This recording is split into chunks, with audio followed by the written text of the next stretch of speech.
Cuando se pregunta por el nombre de una mujer científica importante, mucha gente duda muy poco tiempo antes de contestar Marie Curie.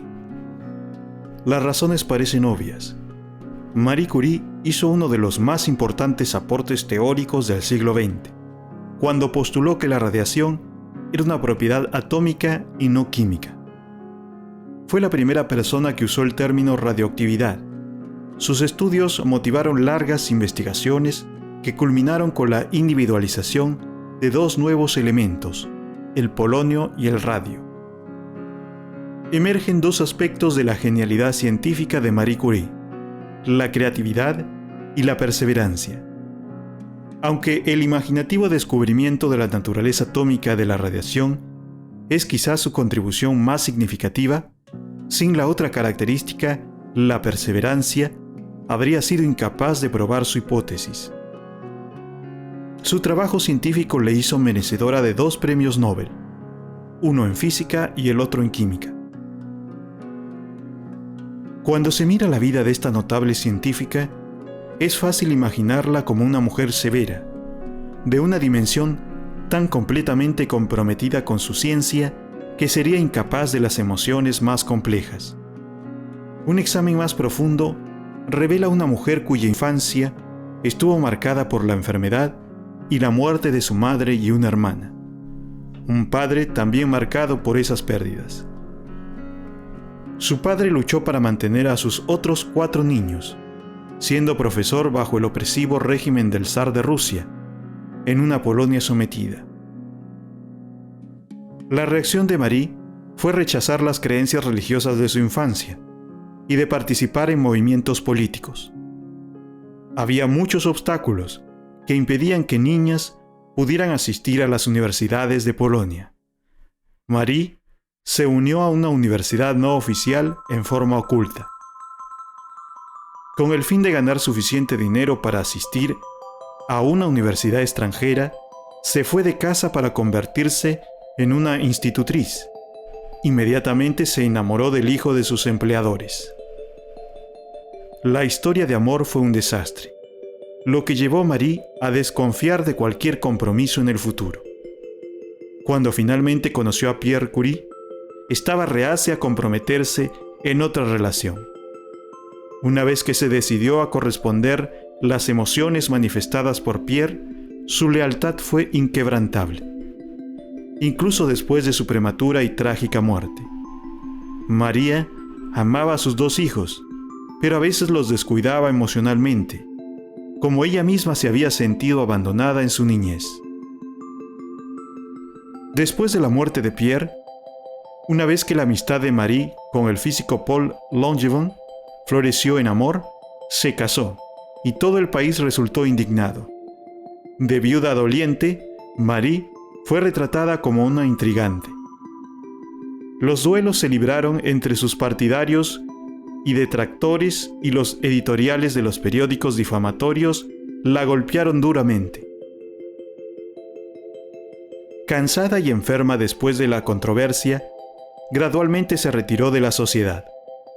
Al término de su vida, invirtió gran parte de su tiempo en desarrollar una nueva institución de investigación dedicada a la radioactividad. Durante la Primera Guerra Mundial creó una flota de vehículos especialmente adaptados con unidades de rayos X. Después de la guerra se dedicó casi exclusivamente a la investigación. No había dinero ni suministros. Con el objeto de abastecer su laboratorio, viajó a Estados Unidos 2 veces y desarrolló un trabajo totalmente opuesto a su tímida personalidad pública. Se convirtió en una embajadora de la ciencia en un papel de recaudadora de fondos. En sus últimos años se hizo de muchos enemigos dentro de la comunidad científica de sexo masculino que menospreciaba su trabajo y afirmaban que sus primeros éxitos fueron posibles gracias a Pierre. En la medida que su salud iba declinando, se dedicó solo a su laboratorio, hasta que finalmente no pudo hacerlo más. Fue una querida mentora de los jóvenes científicos del Instituto del Radio, que ella había iniciado. Fatigada, sus ojos afectados de cataratas, sobrellevando de una anemia aguda, seguía asistiendo a su laboratorio y dando clases en la Sorbona hasta su último momento. Su amado radio finalmente la mató como lo hizo con su marido muchos años antes.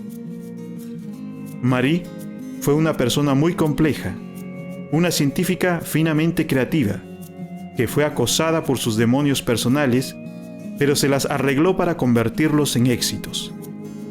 En 1935, después de su muerte, Albert Einstein publicó un memorial, un recuerdo de ella, en el que le atribuía el descubrimiento de los 2 elementos químicos nuevos, solo por su intuición y tenacidad bajo las más adversas condiciones imaginables. Concluía que de todas las personas famosas, era la única a quien la fama no había corrompido. No es de extrañar que cuando pensamos en una mujer científica famosa, su nombre venga a la cabeza. Una biografía es la historia de la vida de un individuo. Ninguna vida se vive en el vacío, y la vida de Marie Curie no es una excepción. Entiendo cómo se desenvolvió esta destacada científica en el contexto de la ciencia y la sociedad de finales del siglo XIX y principios del XX. Más capacitados estaremos para entender tanto su vida como su ciencia. Cualquier individuo es producto de muchos factores. Cada persona es influenciada por sus padres y hermanos, su educación, su formación religiosa, su situación socioeconómica, su cónyuge e hijos, su origen nacional y los ideales sociales y políticos.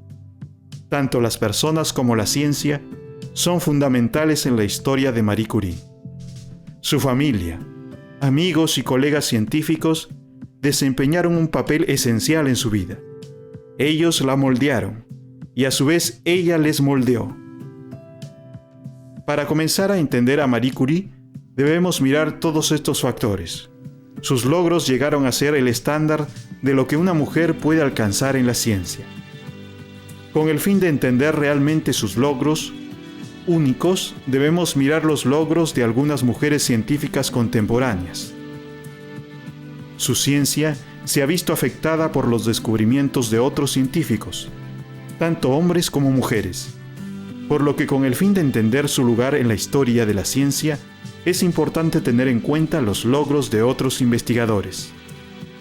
Esta biografía se compone de 11 capítulos, pero está básicamente dividida cronológicamente en 3 secciones principales.